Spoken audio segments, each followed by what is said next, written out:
Bryan Leonard, and what we're going to do is we're going to talk some baseball today. We're going to get some tips from Bryan on the second half season. I got some questions, and for anyone who is logged in via the GoToWebinar control panel, you'll see a thing where you could submit some questions. You could use that to submit any questions, and we'll try our best to get to all of them. My advice is get in as quick as possible. Almost every webinar we've done, we've never gotten to all the questions, so make sure you get on that right away. The first thing we're going to do, Bryan, is I'm going to bogart it. It's my webinar, kind of, and I can do what I want to do. So I'm going to go over a couple teams. We don't need to take too long, but I just want to kind of get your thoughts on what happened versus what the odds makers predicted and what actually is happening. And then also if there's any value either betting on or against these teams based off a chance of either a turnaround for the better or a slide to the worst. The first team we're going to talk about is the Angels. Granted, there was fluctuations in the over-under wins. I used like a consensus of 92.5 wins. And they're also predicted to win the AL West at -160. Currently, they sit at 43-46, 10 games out of first place. So for each question, one, what went wrong or right for the first half of the season? Question two, is there any value or tips you would give involving these teams based off them being so off the preseason projections as of now at least? So first one up, the Angels. If for those who've been following the Brian's Diamonds post since before spring training, I put up teams that I put over under games that I bet myself, and I bet the Angels under early. I got under 91.5, basically 91 some places, depending on what kind of payoff I could get. But I didn't like the makeup of this Angels team because you had Josh Hamilton coming in, and I read Josh's book. I love Josh. He's gone through a lot in his life. But anytime you take drugs and have gone through the situations he has in his past, it's got to have some effect on your body as you get older. He's also had a lot of injuries in the past, so I didn't know what to expect out of Hamilton. I thought he'd be on the regression of the downside of his career. Also, Albert Pujols, you could tell in spring training he wasn't running correctly. He's had the plantar fasciitis the entire time. And I had an argument with Marco, who actually went to spring training with me, and we talked about I talked about the regression in him. So you've got two of your best players, plus you've got your best young player coming off of just an unbelievable season in Trout, and there would be some regression there. I don't really like the makeup of the Angels team. Other than Trout, they got a couple guys that could steal, but nobody really bunts people over. It's more of a 3-run homer type of offense. And if guys aren't swinging well, you're not going to score runs. The pitching staff is really underperformed this year. Their best players have been injured. Best pitchers have been injured. Bullpen for a lot of the season really struggled. And if you take a look at the rankings of talent rankings in the minor leagues, the Angels have nobody on the horizon. Their best player, Coward, is a third baseman, and that's third base is a pretty weak position for the most part for them.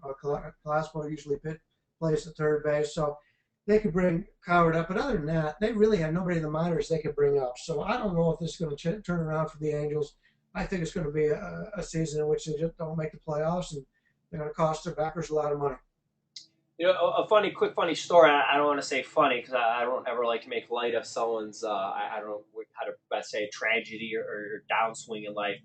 But during the playoffs last year, I was at a strip club, and a friend of mine is part owner and runs the strip club, and Hamilton was batting, and he looked at me, and he told me some stories of literally that they had someone following him, like living with him constantly, watching him because of his off-the-field problems. A lot of the stuff wasn't made public. And according to him, the people he knew within Major League Baseball, it's another team, but he's friends with the owners, is the people he knew in the Rangers said he was basically shot, and that his agent, whatever team was dumb enough to pick him up, was going to be one of the biggest scams in history, because they said his brain is so effed up with all the shit he was doing and taking, and is even worse than the media or people even knew, that like literally he was getting like almost like migraines when he was at bat, his focus, and you could almost see it when he was telling me he was watching him at bat, and he says just his concentration, everything is shot, and they weren't going to bring him back no matter what, and his agent was going to go to the first one with like a great deal and make it happen as soon as possible, and essentially just pull a scam on whoever took him. And I mentioned that to a few people, and they said you're full of shit, and it's kind of funny to see that, like you said, he hasn't really panned out to be the superstar everyone expected. The next team, we got Miami. They had them at 85 wins preseason. They're currently at 33-57, 18 and a half games out of first. Clearly at 85 wins, they're not projecting them to go to the World Series. But, at 85 wins, that is still an upper echelon type team. And they're sitting at 33. So what went wrong in Miami? And what's your thoughts on the second half of the season? Well, my first thought is either you got the wrong team or you got the wrong number, because Miami on the was about 63 on the preseason. I got 63 and a half, 64 in that range. They were expected to be one of the worst teams in baseball with the Houston Astros. Then I wrote down the wrong team, and for the first time on one of the webinars, I actually have the stats wrong. So I appreciate that, Brian, for correcting me, and I'm glad you didn't keep talking and like amuse me and talk and make us look stupid. So next one, your Cleveland Indians, 2.5 games out of first, and what I consider, thank God it's such a shitty division, or my Tigers would not be so good. They're 47-43, 78 and a half was their win total. Clearly, so far, great season for the Indians. What's your thoughts on the second half, and is there value either continuing to ride them, or is there some value that they're going to digress in that second half of the season? Because it's a lot tougher to win in August and September than it is in the beginning of the year. What's your thoughts on the Indians? Quick thought about Hamilton before we go on. Right now, he's just got an addictive personality, and he's addicted to chew, and he stopped chewing. Now he's chewing again. So I don't know if that's good or bad. It's bad for his health, but I think it may be better for his future performance. As for the Indians, they were another team I put in the Brian's Diamonds area for a future that I played. I played them over anywhere from 77 and a half, 78 and a half. I still like Cleveland, but they still have the same problem as they had coming into the season, where they just didn't have any starting pitching depth. Corey Kluber's come out of nowhere, so he's been a big surprise. He's probably been the biggest surprise on that team. So that's a good thing, but they've got too much inconsistency in the starting rotation. There's been talk about Garza coming in if they could sign Garza. Garza's a good pitcher, no doubt about it, but he is coming from the National League to the American League. He did play at Toronto earlier in his career. I don't know if that'll have that much of an effect on him, but he does have an injury past, shoulder injury, I believe, 2 years in a row. He went down with the same injury, which is always a concern. So he will be an upgrade if they get him, but at this point, they're playing for second place. I mean, you take a look at the lineups for Detroit and Cleveland. It's just ridiculous. Detroit's the better team. There's no doubt in my mind Detroit wins this division. So you got to take the Indians to win a wild card. Can they win a wild card? Yeah, they could win a wild card. I wouldn't say they're one of the favorites to win a wild card. The American League East has probably got 3 or 4 teams that are better than what they are, but there's still a shot there. Last one before we start getting into the questions, and just a reminder for everybody, you just could submit your question via the live chat. It'll come to me. I'll put it in the queue and we'll get to it. So the first question, or the last team before we get to the questions, is to me one of the other bigger disappointments for the year. The Angels picked to win the AL West at -160. They're currently 10 games out. I know we talked about the win total at the 92.5.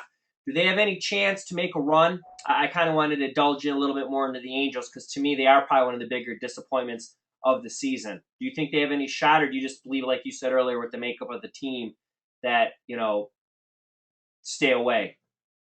I want to be drinking what you're drinking, because isn't that the first team we just discussed?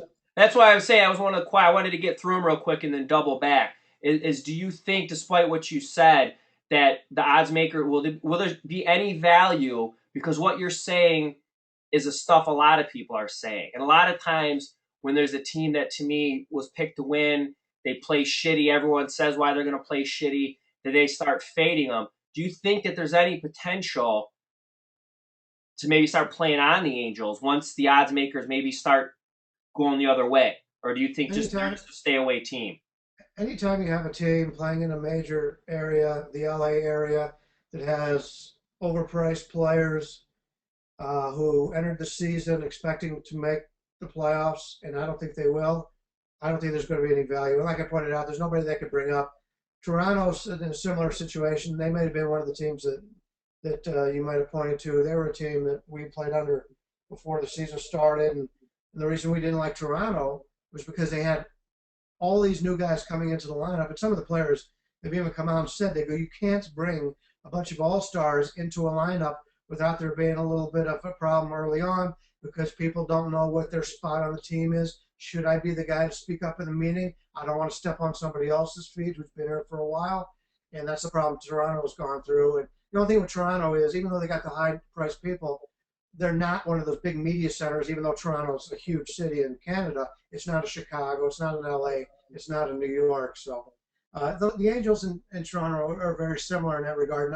And really, I don't want any part of either one of them.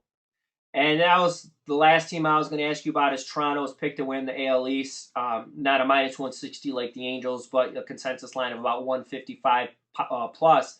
And, they're 10.5 games out. So you clearly answered that one.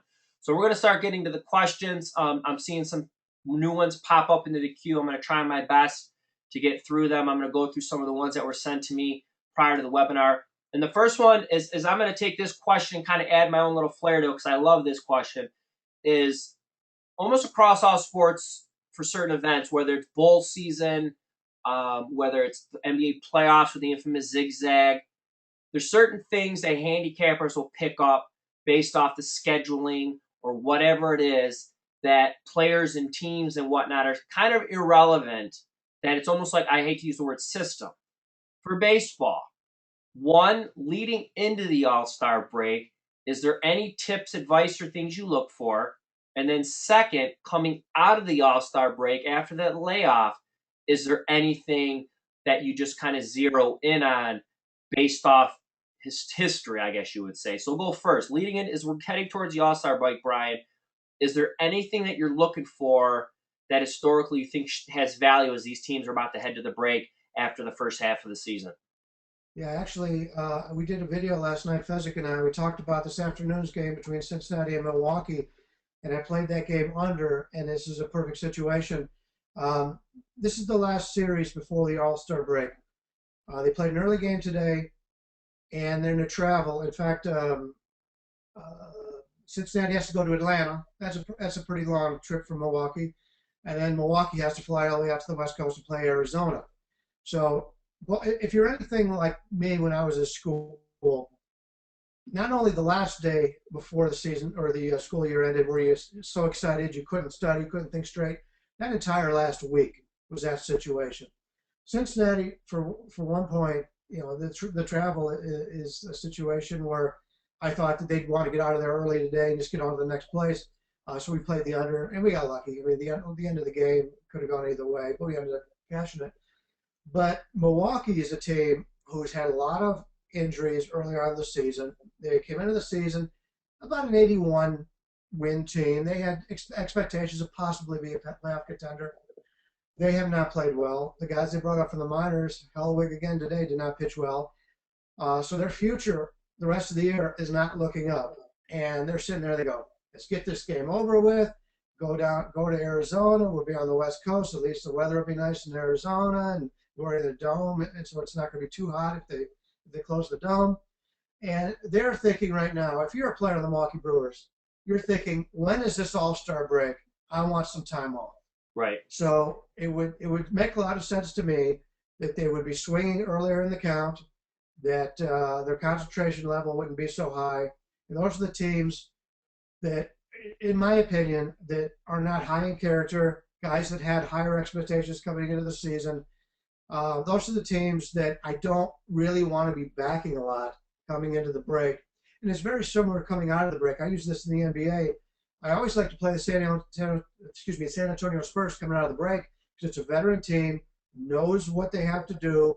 The All-Star break gives them a couple days off. They're a veteran squad with some older players, and I usually like to play them the first few games, as long as the line's playable, first few games after the All-Star break. So I just try to put myself in the mind of the players say if I was on this team, if I was on the Angels right now, going into the All-Star break, after the season they've had and what their expectations were, would I really be excited for these last few games, or would I say, I can't wait for this to end? So that's Right. the kind of thing I look for.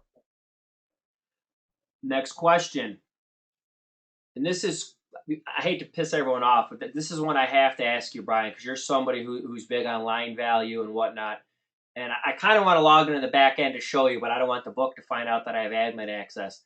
But there's a real sharp credit offshore that I have the admin access to look at the back end, and I could see, I could click a button and see what their lines are based off their player profile. And one of the things that I've noticed is almost across the board, they're always waiting on their sharpest public for their sharper players. The +1.5 on the run line is always weighted more in terms of the -1.5, especially clearly with a lower total. Historically, it's worked really well for me. The last 2 weeks, I've been playing some of them, and I've been going in the back end, and the ones that they're weighting extra heavy, I've been playing, and it hasn't been working as well as it has in the past. But, obviously a place that's taking a lot of action and dealing dual lines, there's a reason they're doing that. Do you have any thoughts or a reason why that there's so much more value on a +1.5 outside of the obvious with the game with a low total? It's funny you mentioned this. I just got done with a Twitter conversation about a soccer, and I don't bet soccer game, USA -2.5, over under 3.5. So basically, if you take USA and the under, the only way you can possibly win is 3-0 USA. I said there's got to be value on playing the other permutations of that correlated parlay. I've never bet soccer in my life. I was having a conversation. Yeah, anytime you get 1.5 in a low-scoring game, obviously that's the way you want to go. I mean, it makes a lot of sense. And truthfully, if I don't play a lot of -1.5s in the run line. In fact, I played one about a week ago that lost, and I took a lot of crap for it, but it happens. But the goals of the teams are differently. One team wants to win. They don't care if it's by a run or less. As long as it's by a run, that's all that matters. So Right. They've got one thing they want to do, where the other team is still trying. And you can see many times the guy gets on first base, they let him steal second. They don't care. They let him go to third, whatever. We're still going to win. That run means nothing, which is why +1.5 has a lot of value when it comes to playing the run line. All right, next question, and I'm going to have to minimize my screen on this one. Give me 1 second. I know you're probably not a fan because you're Mr. Line Shopper, but for me, it's an auto sort so it makes it a little bit easier. And Bryan, I don't want to hear, well, if you go so and so, you can get 40-1 instead of 30-1. One of the questions was, as of right now, and with the second half of the season, certain teams are either going to do better, do worse, stay the same. I know historically, my Detroit Tigers leading into the All-Star break have always been like 50-50. In the last few years, they've been close to 60% in the second half. So using that as a factor, what you mentioned about the Angels, that, yeah, they're predicted to do good, but you don't like the makeup of the team. They can't bring anyone up, so you don't see anything change. I'm pulling up some World Series odds. Is there any value, and I'm not saying you're predicting them to win the World Series, but if you had to look in those middle of the pack teams, the Rangers at say 12-1 or the Dodgers at 12-1, and stay away from the Tigers, Red Sox, Cardinals, which are the upper teams, is there any value that you see in any of these teams currently that their odds are going to be based off where they're sitting now? The odds makers can't see into the future, so they're not predicting the Nationals to win the World Series. They wouldn't be 15-1. Is there any value on these middle of the pack or even later in the pack teams that you think is worth taking a flyer on right now because you think they're going to turn it on in the second half? Yeah, I'd say to be honest with you, I think the Cardinals are the best team in baseball, but the odds just aren't there. But you mentioned the Rangers. I like the Rangers. I came into the season, I played Oakland to win that division at pretty good odds. But it would not surprise me if the Rangers win that division. They've gone through a lot of adversity this year. A lot of the key players have been hurt. Their starting pitching staff has been decimated. Martin Perez now that they brought up, and he broke his arm earlier in the season. but he's like their top pitching prospect, and now he's pitching, and he's doing well. He's not striking out batters like he used to, but he's playing well. And they got like 2 or 3 guys that started the season in the rotation that are coming back. Neftali Feliz has been out all season long. He may be back. So this is a team who's played good ball all season long, similar to the Yankees. That the Yankees obviously everybody's talking about the Yankees, but nobody's saying anything about Texas because they're still up there contending first or second place. I think Texas at that price range has got some value. I think the best player on the board is Tampa Bay Rays. I picked the Rays to win that division earlier in the season. The offense has far surpassed anything I expected this year. And you take one of the things I look at is guys in the minor league systems. The Tampa Bay's minor league system is ranked 4th in Major League Baseball.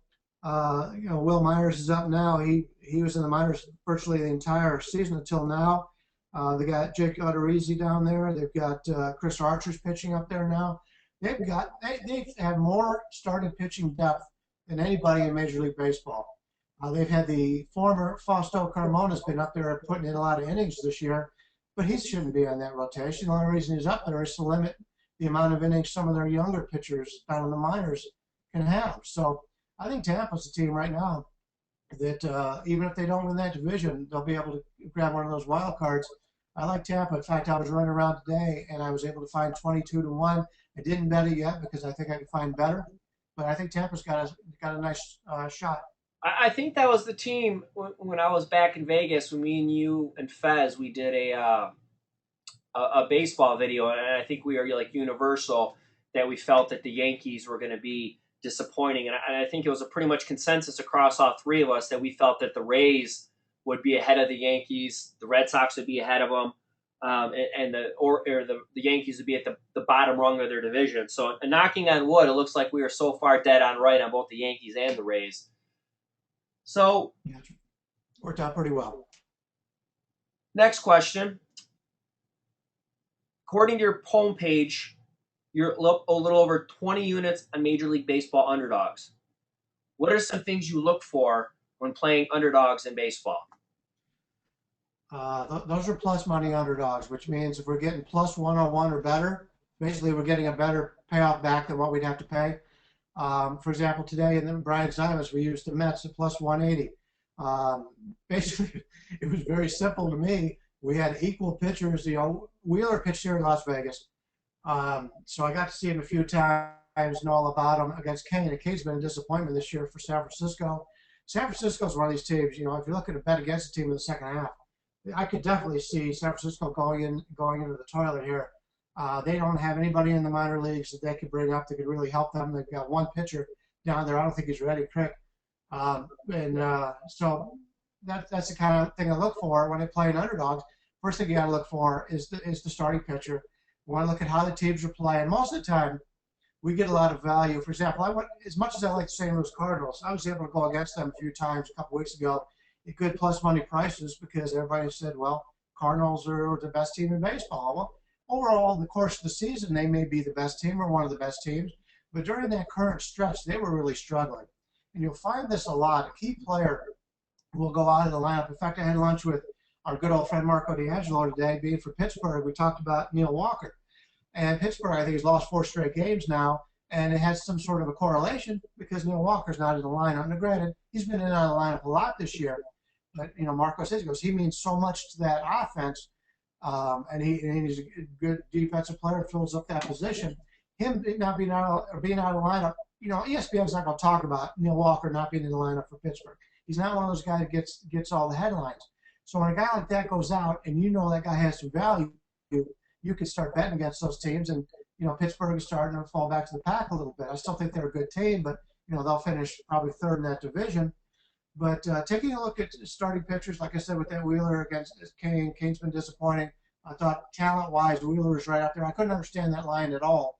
And it was one of those games that obviously, after it's played, it makes you look good. But those are the kind of things I try to take advantage of.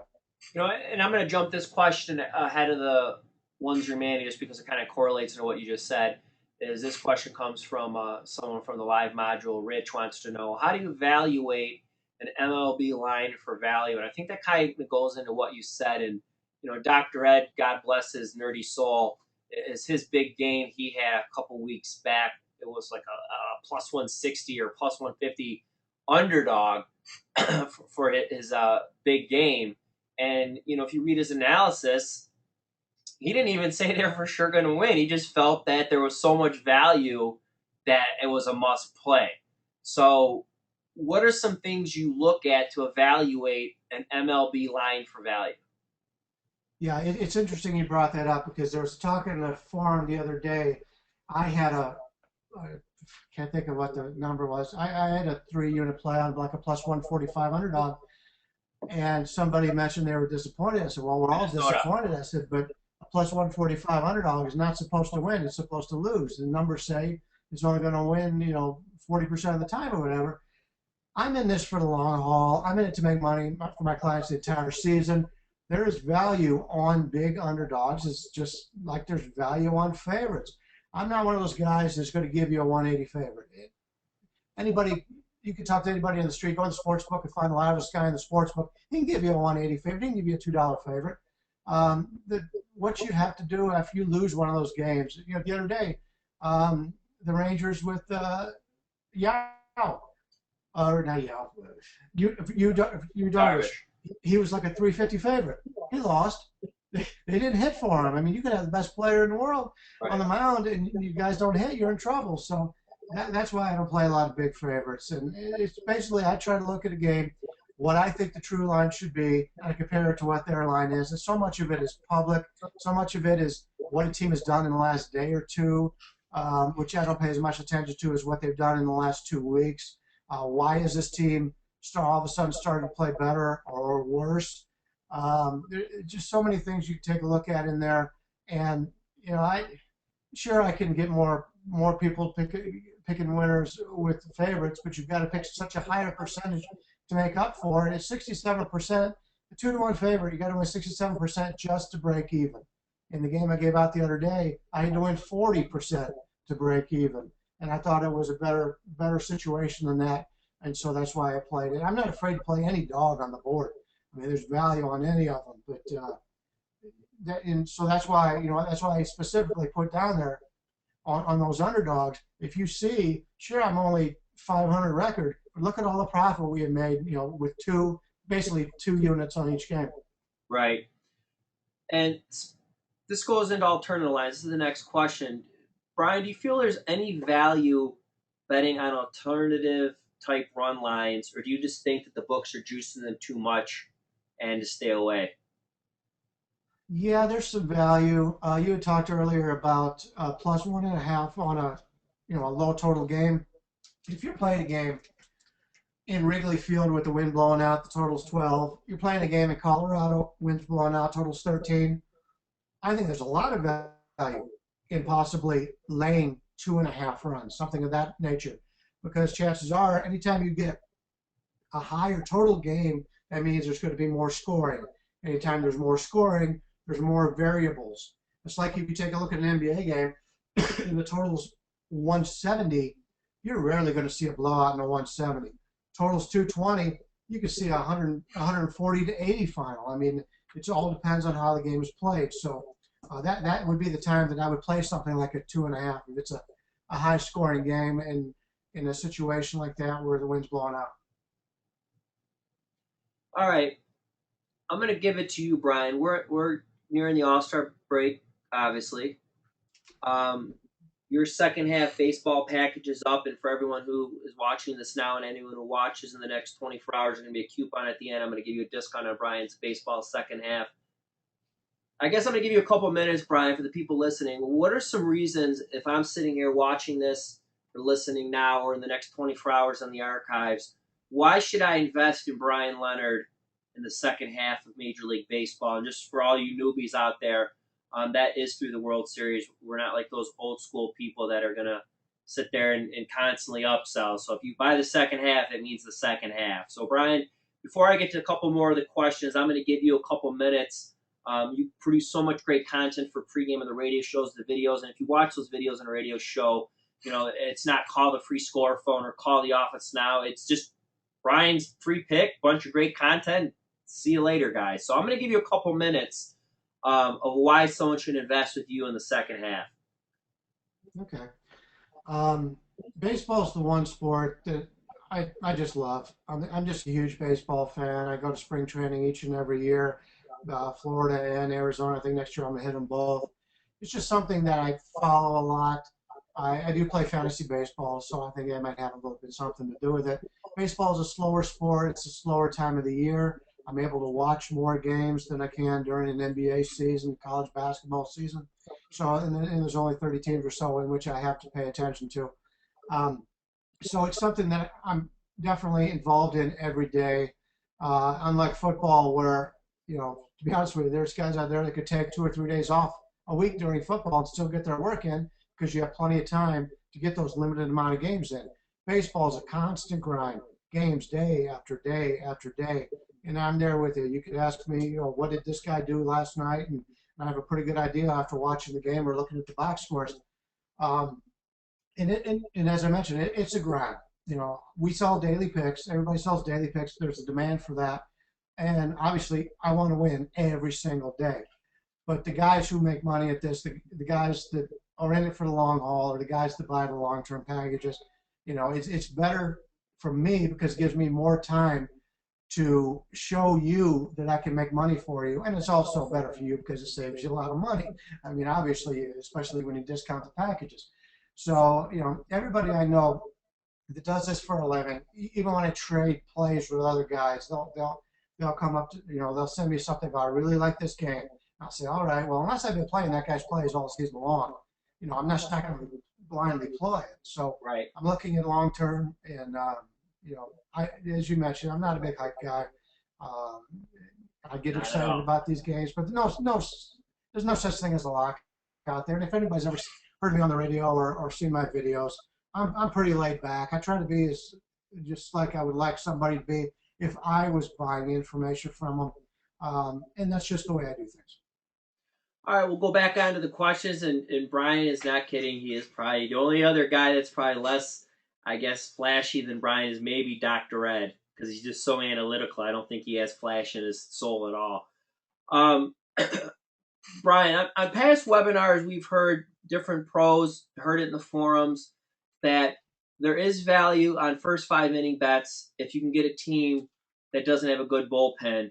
Do you believe in this theory or not? And I'm going to add on to this question is that, say, for example, my Detroit Tigers. To me, they probably have one of the best, if not, arguably one of the best starting pitching staffs in all of baseball. I mean, their top 3 to 5 guys are some of the best pitchers in the game, but our bullpen is garbage. So, and I've had other pros on baseball webinars, and I've had people say that sometimes if, say, you like Verlander, last night, say, for example, is you instead of laying whatever number with Verlander for the game, you take first 5 innings, and then by the time the bullpen comes in or he gets tired later in the game or whatever, you're getting Verlander, but not having to have a guy like Valverde, who's now wearing a hot dog on his jersey, ruin the game for you. So before we go to the next couple questions, what's your thoughts on that theory, Brian, that when you have a starting pitching staff that you're a fan of, you like the team, but their bullpen is atrocious, are you better off taking that team in the first 5? It's interesting you brought that up. I just had lunch down at the Hilton today, and one of the guys in the group talked about that, and he liked playing. It's funny because he's from Detroit also, and he likes playing the first 5 innings. And I said, well, if you're playing based off of the starting pitcher, it makes all the sense in the world to play the first 5 innings. If you're playing off of strength of the entire team, it goes back into what I just talked about by buying service for a long time. Anytime you're doing something on the short run, the variance is much higher. For example, if you're flipping a coin, it's got 50% chance of coming up heads, 50% chance of coming up tails. First time you flip it, it's a head. Okay? Next time you flip it, it's a head. Next time you flip it, it's a head. 3 times it's come up. 100% of the time it's been heads off of 3 times. But you flip it 1,000 times, there's a very good chance it's going to end up 500 or so on each side. So the longer things play out, the more things play to form. So if you're playing off of the starting pitcher, I do recommend playing the first 5 innings. But if you're basing it on the entire team concept, you're going to come more to the norm by playing all the way to the ninth inning. In fact, there's odds out there that you could take on who will win the first inning or who will score first or whatever. Those are nice things that you might be able to find some value in playing underdogs and that kind of thing because it's a short sample size. It's like the one game thing. There's time, the Miami Marlins won today. They won as a decent sized underdog. Well, if they were to play the Atlanta Braves 162 times this year, they're probably going to win 60 out of those 162 times. It's just the talent on that team isn't as good as the talent on the Atlanta Braves.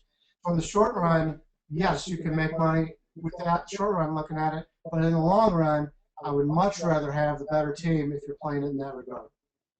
Next question. When playing an over-under, I put a lot of emphasis on the starting pitchers' ERAs. Is this a good metric to use? Well, it's a starting point, but there's probably not a worse stat in handicapping Major League Baseball than ERAs. It doesn't take into account unearned runs, obviously. It doesn't take into account balls hit in play, fly ball percentage, line drive percentage, same metrics. I didn't do a whole lot with it in the past, but I have used it almost exclusively this year. And it tells you when a certain guy is getting away with leaving too many people on base, more than what he should. If a batter's base hits in the field, basically 30% of the time you hit the ball in the field, it goes for a hit. Now, if you got a guy all of a sudden on the season, he's hitting 400, he's batting 400 on balls hit in play, and he's not a fast guy who's going to be beating out infield hits, that kind of thing, you know there's going to be some regression there. And it's the same thing with pitchers. If you see pitchers with a high or low BIP, those are numbers that you think you can get back on. So ERA is a starting point, but to be honest with you, it's so far off. It was a good stat 50 years ago, 30 years ago, but nowadays there's better stats out there which you could find out if a guy's a good pitcher or not. All right, next question. Do you feel there's any value in home run line dogs? And I'm just going to give my opinion. I'm interested in what you think of not only the question, but my opinion is me. I don't know enough about baseball. I don't know enough in-depth information to be able to truly answer the question. So my general rule for me is if I play a run line, I'd never touch the home team because of that not batting in the bottom of the ninth. Whether it's the home line, the dog, the other team could put up 7 in the ninth. They could only, win by the 1, which in that case is irrelevant because they're winning anyways. And then the same thing with on the road. The team they could lose 4 or 5 and the home team's not going to bat. It could be a tie game, and that team, since they're batting in the top of the inning, can put up 5 runs, and they can keep scoring. So unless there's like some system or overvalue on taking a home team, like I just blanket stay away from run lines when it involves the home team, clearly because that losing that extra at bat in the bottom of the ninth. So Brian, the question from Mike is, do you feel there's value in home line run dogs? And the second part of the question is, what's your thoughts on what I just said? I think he said home run line dogs, which would mean plus 1.5. Correct. Which would, you were talking about a little bit, you don't like to play the home team because you got to lay the 1.5. So that kind of limits it with the home underdog, you're getting 1.5. So the one-time batting less wouldn't matter. But you're right about the minus 1.5. That's the big drawback of playing home favorites. But plus 1.5 at home, I think it does have good value. The team is going to get, if you're plus 1.5, if you win the game outright, it doesn't matter. But if you're down, you got that last at bat coming at home, so you're going to get an equal amount of at bats. Plus you're getting that 1.5. And playing at home, I think has an added advantage because 55% of the time the home team wins in Major League Baseball across the board. So it all depends on what kind of payouts you got. But you're getting a situation where not only do the home teams win 55% of the time across the board, but you're getting plus 1.5 runs. So it all depends on what the payoff is. And being at home, many times you'll go on, a team will be on the road, and they're down, and maybe the last game on the road trip or whatever, and they just want to get out of it. At home, you've got a different mindset. You don't want to fail in front of your home fans. I don't know the statistics on it or whatever, but as a player, you're going to play harder at home than you do on the road. We see it all the time in the NBA, that kind of thing, where guys can mail it in all the time. They mail it in on the road. They don't mail it in at home. So I think there's some value there at the +1.5 because you are getting, if you're not winning, you're getting an equal amount of bets. All right, next question. On past webinars, I've heard multiple people mention the fact that laying 20 cents is a no-no. And that's the question. And so my guess is that the question is, if you can't get a dime line, is a 20-cent line beatable? I'm guessing I'm going to take this question. I'm going to kind of add on what I'm guessing the person was trying to ask is, and I've said this on past webinars, that there's enough credit shops, offshores, whatever, that you're giving up so much by not getting that dime line. And then not only when someone's trying to advertise or push you to a dime line, the fact of how far does that dime line go? You know, there's books that say, yeah, we deal a dime line, but they'll switch to a higher line at 130 or 140, where some places maybe go up to 150, 160. So when not only do they have a dime line, how far does the dime line go before it switches? I'm a big believer that you should shop around, or since most of these head count places have the ability to deal up different lines and make alterations, is tell your guy you're not going to play baseball with them unless they give you a dime line. So, one, what are your thoughts on that, Brian? Is a 20-cent line beatable?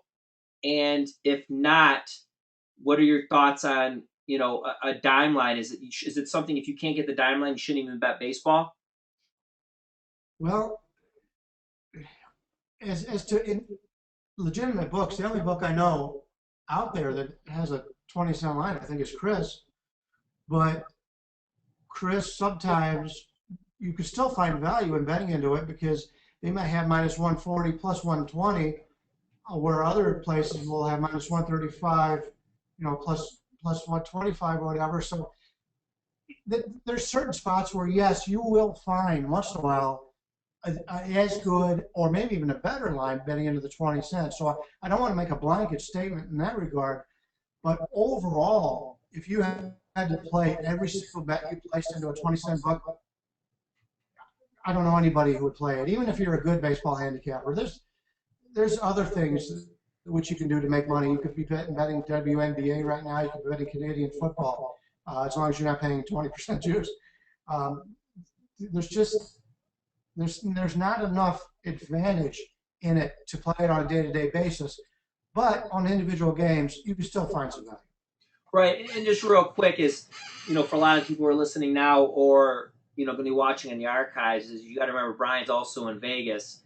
And I know that, you know, a lot of the credit shops, no credit shop's giving you a public line, Brian. So I'm not trying to say what you said is inaccurate when you say a legitimate book, but I do know for a fact that almost every credit shop has either a public or a sharp profile. Some of them even have public sharp 1, sharp 2, where it's like, you know, the sharp numbers are even different.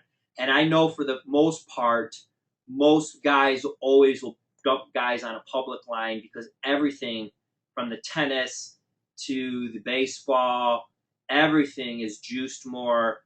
The public teams are juiced more in terms of, you know, the lines. So maybe for you, Brian, no books except Chris offer 20-cent line, but I can guarantee you most of the guys listening to this who have a local, odds are they probably have a 20-cent line. And if you have a guy who's dealing a blanket dime line to guys that don't know the difference, then that guy probably doesn't know what he's doing. Because I know most locals that I know, that most people betting baseball, when they're looking at their games they're betting, have no clue on the difference of the two.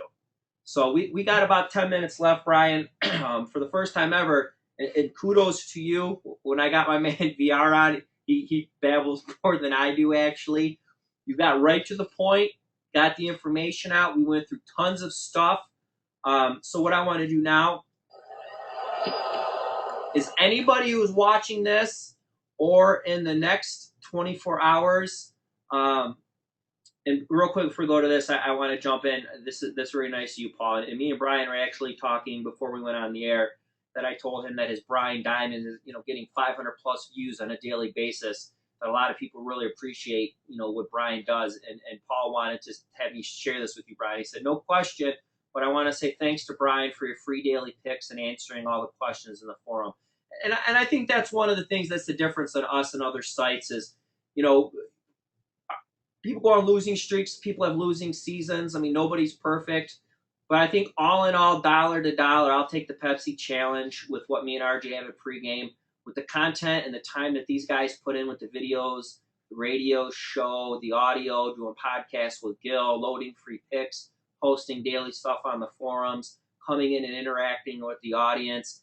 I mean, even if the guy breaks even or loses a little, the amount of information and the education and, you know, making people more, I don't even want to say sophisticated, but making them a better, I guess you could say, where they go into it understanding the game more. To me, it's almost like you're paying to get educated if you're going to school. You know, it's not always going to guarantee you a job, but, you know, you're a better person for it. So, Paul, it's very nice of you to share that. And Bryan has always been one of my favorite people. When he signed on with pregame, I was ecstatic because I've known Bryan for years, and he's one of the most legitimate and, you know, true guys that I've ever met. So enough of the Bryan jerk-off fest. Bryan Leonard's second half Major League Baseball season. I mean, you couldn't have listened to this webinar and said that this guy doesn't know what the hell he's talking about. He clearly does. He lives in Vegas. He puts his money where his mouth is. You know, he bets for a living. Early bird pricing is the lowest. We're going to have these second half packages up until it goes to the last chance price where the prices go up again.